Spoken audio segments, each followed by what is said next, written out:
People, Mark from Double Clutch Auto Reviews here. Thank you so much again for tuning in for the review video. Today I am here at Tasca Ford in Seekonk, Massachusetts, reviewing for you guys today this pre-owned 2011 Ford Shelby GT500 with a 5.4 liter supercharged 4-valve V8 making 550 horsepower and 510 pound-feet of torque, mated to a 6-speed manual transmission and rear-wheel drive. Tasca Ford has been family owned in the New England area here since 1943. For over 79 years, they have heavily focused on customer satisfaction with a proud slogan of "You will be satisfied." Right now, they have over 250 vehicles in stock on their lot. Come check them out if you're in the New England area. I will put all of their information, including their website links, phone numbers, and address in the description below. All right, so now let's take out this beautiful 2011 Shelby GT500 out for a spin.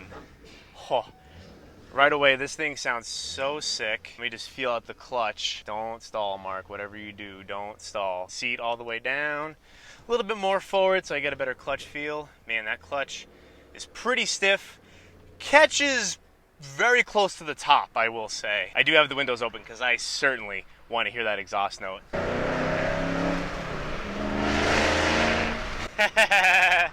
Oh my goodness. So for this review, I'm going to be predominantly focused on just driving. So whatever I say, whatever comes out, just comes out. I'm just going to be focused on keeping this thing straight down the road and having a good time. The shifter feel is crisp and solid. The throws are nice and short. The interior is relatively basic, but that's perfectly fine for this kind of a car. It's clean looking, simple. Everything's relatively well laid out. And this one only has 11,500 miles on it, so that's really not bad for a used one of these. I will say, you don't really hear the supercharger that much. You really just hear a lot of the exhaust note. The exhaust note sounds fantastic.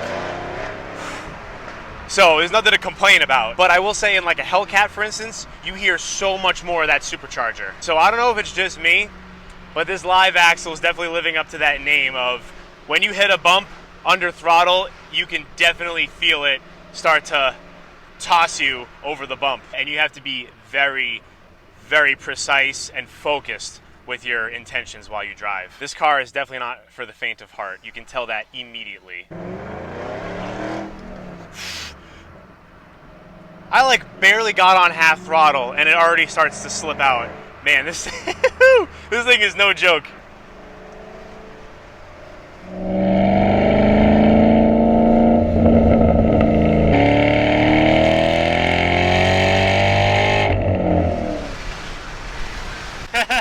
Oh man, a Honda S2000 just showed me up going around that entrance ramp. I was certainly not trying to outrun him in this thing. But once we got on the straightaway, no problem, left him in the dust. The exhaust note is just so blissfully sonorous. I think my only complaint though is that I don't hear the supercharger whine. I wish I could get more of that, but I'm sure with a pulley modification, maybe a shorter belt or whatnot, I'm sure you can get that thing singing. So right now I'm going 75 on the highway and I'm in 6th gear and I'm turning about 1500 RPMs. It's relatively quiet. Definitely no loud exhaust drone like you would expect from a high horsepower car like this. And if I roll the windows up, I'm sure you can hear me a lot better now. I apologize if there was wind noise, but I definitely wanted to hear that exhaust note. This is quite comfortable. I could totally take this on a long road trip if you just keep your foot off of it. It does get 23 miles per gallon on the highway, which is crazy to think about. But as far as the comfort goes, the ride quality and the noise, it's really not bad at all, especially for what engine this car has. All right, windows back down.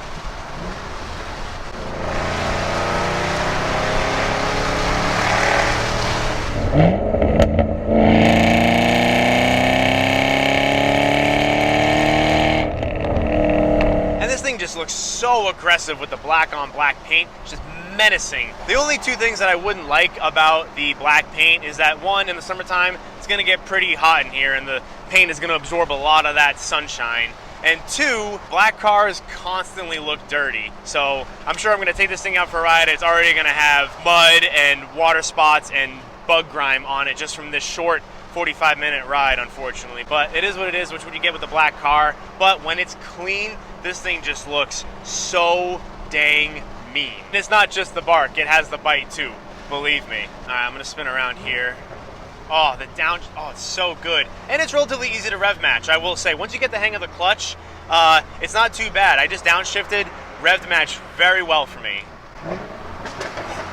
And to think, I mean, with this low mileage, obviously, I'm sure this was garaged its entire life. But for 2011, this thing is like spotless. I don't see a scratch on it. The person that owned this before took very good care of it. All right, entrance ramp. I'm being very careful. Big toeing it like SpongeBob.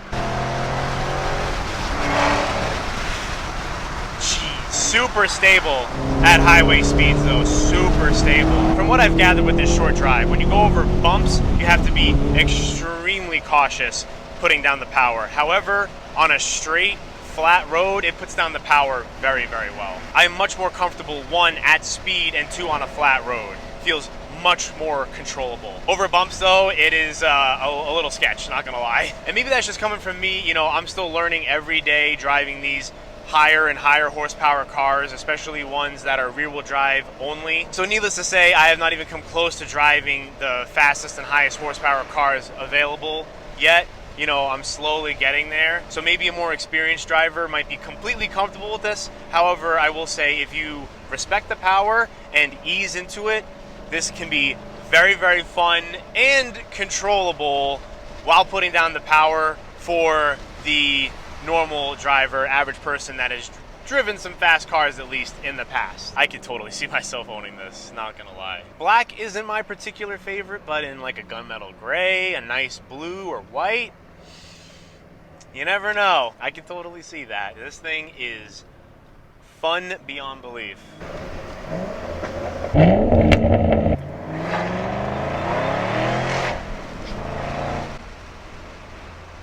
Yep, just like that.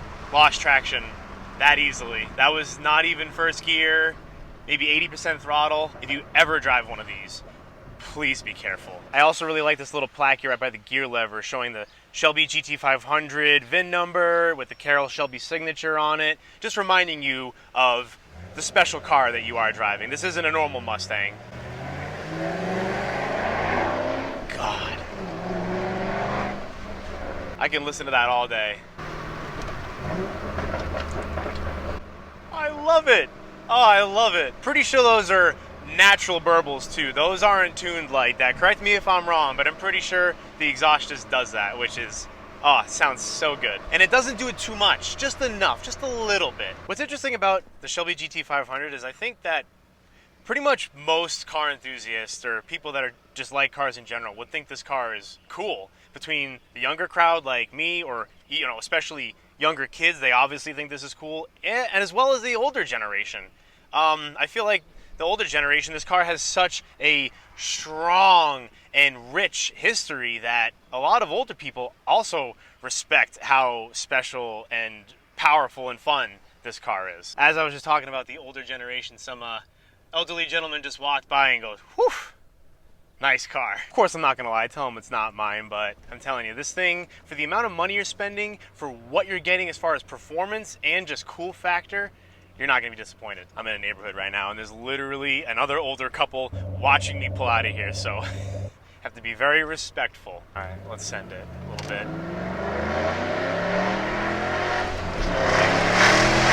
Woo! Oh my goodness. Holy crap.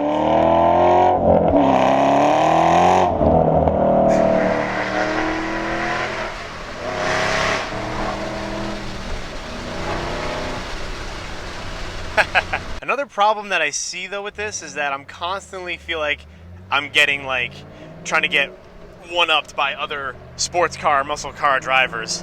They see this, they're like, oh, let's try to show this guy up in the GT500. Yep, just getting looks from every sports car driver. If the car has two doors, I'm getting looks from the guy.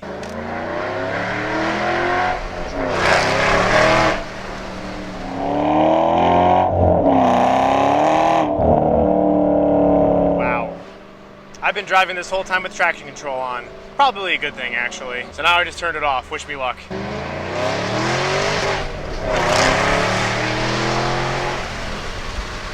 I'm not gonna lie, I floored it with both traction control on and off. I'm not really noticing too much of a difference. Maybe I'm just not breaking loose enough with the traction control off. But I guess what I'm trying to say is once you break traction, as long as you're paying attention and you feel it, if you let off just a little bit, you can reel it back in.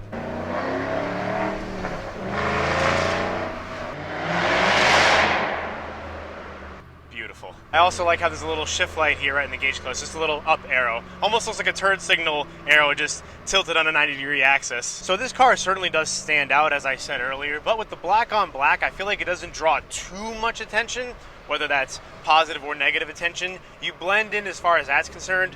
Most people might just think it's any old Mustang. Obviously, the car enthusiasts, though, are gonna know the difference. And now I'm being completely honest. I love this car. I think this is fantastic. I could totally see myself owning this. I would have a ton of fun with it. The only thing right now is with the gas prices, might be kind of hard sell, given the fact that in New England, gas prices are $4.50 a gallon. Out in California, I know they're almost $7 a gallon. So a big honking V8 with a big old blower on it isn't necessarily the most fuel efficient option, obviously. However, I will say if you just have money burning a hole in your pocket and you can afford this car, you will certainly love every second of driving it. That would be my only complaint, is the fact that it would just be expensive to probably insure and obviously expensive to keep fueled up. All right, dig no traction control from first.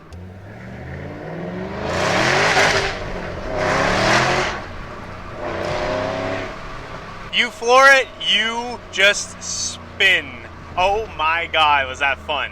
It spun pretty straight though, I will say. Man, I hope the GoPro got that. Oh man, that was sick.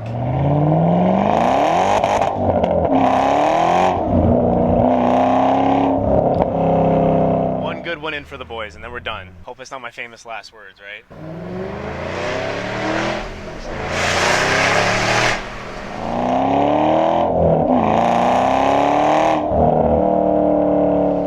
Awesome car. So much fun. And that'll wrap this up. Pulling into the dealership right now. I survived. All right, guys, that is all I have time for you today. I very much so hope you enjoyed my little review of this pre-owned 2011 Ford Shelby GT500. Go check out Tasca Ford of Seekonk. They have a ton of inventory on their lot, and they have great customer satisfaction ratings. I will put all of their links in the description below. Take care, have a great rest of your day, and I'll see you on the next one. Peace.